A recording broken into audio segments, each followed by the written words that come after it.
বিসমিল্লাহির রহমানির রহিম। Hello everyone, আসসালামু আলাইকুম।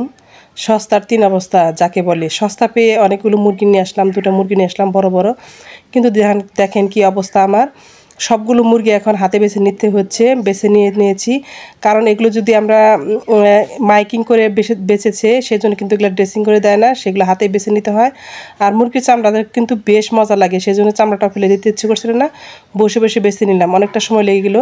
তারপরে এই মুরগিটাকে আমি একটু পুড়ে সব কিছু পরিষ্কার করে নিয়েছি। আমার শাশুড়ি যে পায়ের যে লোমগুলো ছিল সেগুলো পরিষ্কার করে সুন্দর করে গুছিয়ে দিয়েছে। আর এদিকে আমি মুরগিটা কেটে নিয়েছি। তো দেখেন ভাইয়ারা, খুব সহজে ভাইয়া পুরা দেখেন খুব সহজে কীভাবে মুরগিটা কাটা যায়, সেটা কিন্তু আপনাদের অনেক ভিডিওতে দেখিয়েছি। আজকেও আবার একটু দেখাবো। দেখেন খুব সহজে কীভাবে মুরগিটা কাটা নিয়ে যায়। তো মুরগির চামড়াটাকে এড়িয়ে নিয়ে তারপরে পিঠের যে অংশটা আছে সেই অংশের দেখেন আমি মুরগিটা সুন্দর করে কেটে নিব। পাখনার নিচে যে একটা অংশ, এটা দেখতে পাচ্ছেন। আমি দুইটা মুরগি নিয়ে আসছি, দুইটা মুরগি থেকে আপনাদের খুব সহজেই কীভাবে কাটা যায় সেটা দেখিয়ে দেবো। এই যে দেখেন এই সাইডে পাখনার এই সাইডে এই যেটা, এটা এই দিকে থেকে কেটে নিলে খুব সুন্দর। এই যে আমি দেখাচ্ছি আবারও, দেখেন এই এদিক দিয়ে কেটে নিলেন, আবার এদিক দিয়ে কেটে নিলেন, নিয়ে তারপরে মুরগিটাকে এই যে এদিকে গলার এদিক দিয়ে সুন্দর করে ধরে এক দু টান দিলেই কিন্তু দুইটা মুরগিটার একদম দুখণ্ডিত হয়ে যাবে। নাড়ি ভুড়ি করলে যা কোনো কিছু ছিঁড়ে যাবে না, একদম ইজিভাবে সব কিছু পরিষ্কার করা যাবে। দেখেন একদম ইজিভাবে। আসলে আমরা গ্রামের থাকি, আশেপাশে যে মুরগিগুলা ছোট থেকে বড় করে পালে, সেজন্য কিন্তু আমরা এখান থেকে কিনে নিয়ে আসতে পারি। আসলে এগুলো কিন্তু খাওয়া খুবই বিপজ্জনক, যাকে বলে খুব খারাপ অবস্থা, তবুও কিন্তু আমরা খেয়ে নিই। আসলে মুখের রুচির জন্য খাওয়া হয়।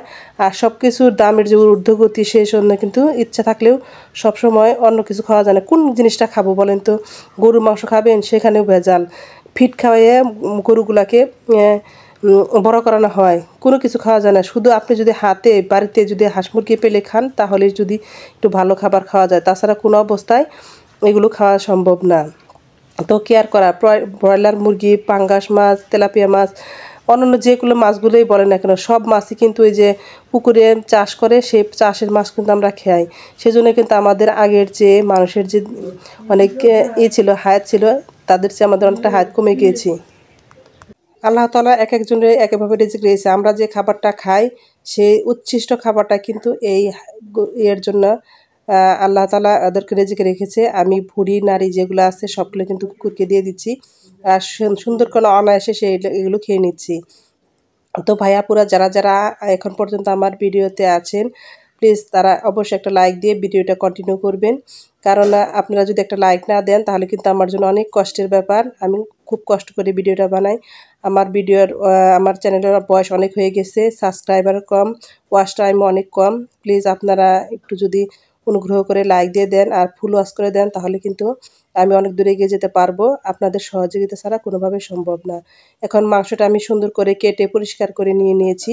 আর আজকে আমি রেগুলার যে মশলা ব্যবহার করি, যে মশলাটা আমি বেটে নিই, আজকে আমি আস্ত মশলা দিয়েই রান্না করে নিব।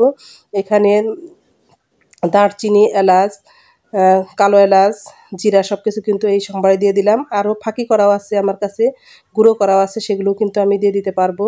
তো মশলাটা ভাজা ভাজা হওয়ার পরে আমি এখানে যে রেগুলার যে মশলা, হলুদ, পেঁয়াজ, মরিচ, আগেই যে আমি আজকে কিন্তু এই যে আদা আর রসুন একাত্র করে পেস্ট করে নিয়েছি, সেটা পেস্টটা আগে দিয়ে দিলাম। তো ভাই আপুদের আর একটু মনে করিয়ে দিতে চাই, যারা যারা আমার চ্যানেলে প্রথম ভিজিট করছেন, অবশ্যই চ্যানেলটাকে সাবস্ক্রাইব করে দিবেন, অল বাটনটি প্রেস করে দিবেন, অল অপশনটি সিলেক্ট করে দিবেন। আমি যখন ভিডিও আপলোড করব, নোটিফিকেশন পৌঁছে যাবে আপনার কাছে, সময় এবং সুযোগ বুঝে দেখে নিতে পারবেন। আর যারা যারা অলরেডি এই কাজটি করেছেন, তাদেরকে অসংখ্য ধন্যবাদ। আর আমি মশলাগুলো কষিয়ে নিচ্ছি, আর সুন্দর করে পানি দিয়ে দিচ্ছি, সব কিছু করে দিচ্ছি। আর এখানে কিন্তু মশলা সুন্দরভাবে কষানোর পরে কিন্তু আমরা মাংসটা অ্যাড করব। আমি দেখেন প্রতিদিনই কিন্তু লাকড়ি চুলায় রান্না করি। লাকড়ি চুলায় কিন্তু যে লাকড়ি পাতা, লতা পাতা যা আছে গাছগাছালি, সেগুলো সুরিয়ে শুকা দিয়ে তারপর কিন্তু রান্না করি।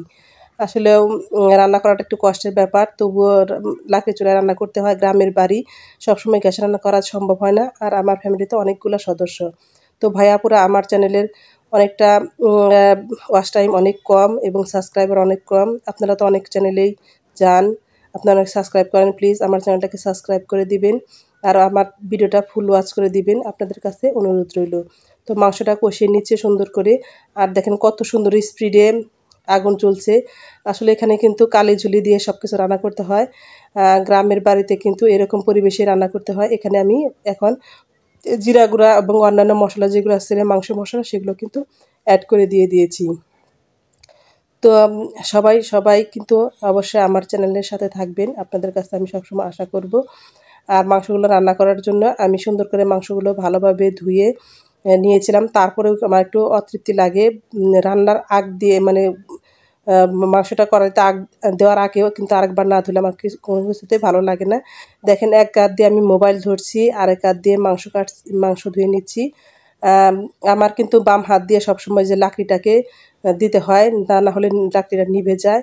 এত কষ্ট করে ভিডিও করি, তাও তবু যদি আপনারা যদি একটু পাশে না দাঁড়ান তাহলে আমার খুবই কষ্ট লাগবে। একটা ভিডিও করতে অনেক সময় লাগে, ভিডিওগুলো করতে হয়, এডিটিং করতে হয়, ভয়েস দিতে হয়, তারপরে এগুলো দিতে হয়। আসলে আগে ভাবতাম যে একটা ভিডিও ছাড়লাম আর কি কাজ করতে হয়, কিন্তু এখন ভিডিওতে এসে দেখি প্রচুর পরিমাণ কাজ করতে হয়। তো এদিকে মাংসগুলো সুন্দর করে আমি কষিয়ে নিচ্ছি, আর সাথে কিছুটা আলু দিয়ে দিচ্ছি। আলুটা খেতে আমার ছোটো বাবু খুব পছন্দ করে, সেজন্য কিন্তু আলুটা অ্যাড করে দিয়ে দিলাম সুন্দর করে। আর কলিজাটা আমি একটু উঠিয়ে রাখবো, কারণ কলিজা যদি কষানোর সময় মাংসের সাথে মিশে যায় তখন কিন্তু মাংসটা খেতে খুব একটা ভালো লাগে না, আর কেমন জানি একত্র ঝোলটা কেমন যেন কালার হয়ে যায়। একটু কষিয়ে নিয়ে তারপর আমি কলিজাটা উঠিয়ে রাখি। তো ভাইয়াপুরা আমি আপনাদের দেখাবো, এটা একটা কচু, এটাকে বাঘ কচু বলে। এটা কিন্তু আমাদের এখানে অনেক হয়, একটা পাতাই হবে, একটা পাতা থেকে গাছটা হবে। এই কচুটা দিয়ে ভাতের মধ্যে সিদ্ধ দিয়ে যেরকম করে আলু ভর্তা করতে হয় সেরকম করে ভর্তা করতে হয়। আর এটা খেতে খুব সুস্বাদু। আমার শাশুড়িটা কেটে নিচ্ছে, আসলে বৃদ্ধ মানুষ পারছে না, আমি চেষ্টা করে অর্ধেকটা কেটে দিয়েছি, তারপরে সিলাচ্ছে, কিন্তু আসলে দেরি হয়ে মানে সেও পারছে না, সেই জন্যে আমি মাংসটাকে রেখে তারপরে আমি কচুটা আমি নিজেই কেটে নিলাম আর বললাম যে ঠিক আছে আমি এটা কেটে নিই। এই দিকে দেখেন এটা কিন্তু একটা গাছের মতো হয়, ওই যে মাঝখানে যেটা, এটা থেকে একটা চারা গজায়, আর ছোটো ছোটো যে বাকলগুলো আছে সেগুলো থেকে চারা গজায়। এগুলো ভাতের মধ্যে সেদ্ধ দিয়ে তারপরে কিন্তু আলু ভর্তার মতো ভর্তা করতে হয়, অনেক টেস্ট লাগে। আর এটা কিন্তু শরীরের রোগ প্রতিরোধ ক্ষমতা অনেকটা বাড়ায়। যাদের বাতের ব্যথা আছে, শরীর ব্যথা করে, তারা কিন্তু এভাবে এটা ভর্তা দিয়ে খেলে অনেক উপকার আসে। তো ভাইয়াপুরা যারা যারা আমার ভিডিওটা দেখছেন তাদেরকে অসংখ্য ধন্যবাদ। তো সবাইকে অনেক অনেক ধন্যবাদ আমার সাথে এ পর্যন্ত থাকার জন্য। সবার সুস্বাস্থ্য এবং দীর্ঘায়ু কামনা করে আমি আমার আজকের ভিডিওটি এখানে শেষ করছি। আল্লাহ হাফেজ, আসসালামু আলাইকুম। সবাই অনেক অনেক ভালো থাকবেন, অবশ্যই মেম্বার শাহনাজের সাথে থাকবেন। সবাইকে ধন্যবাদ।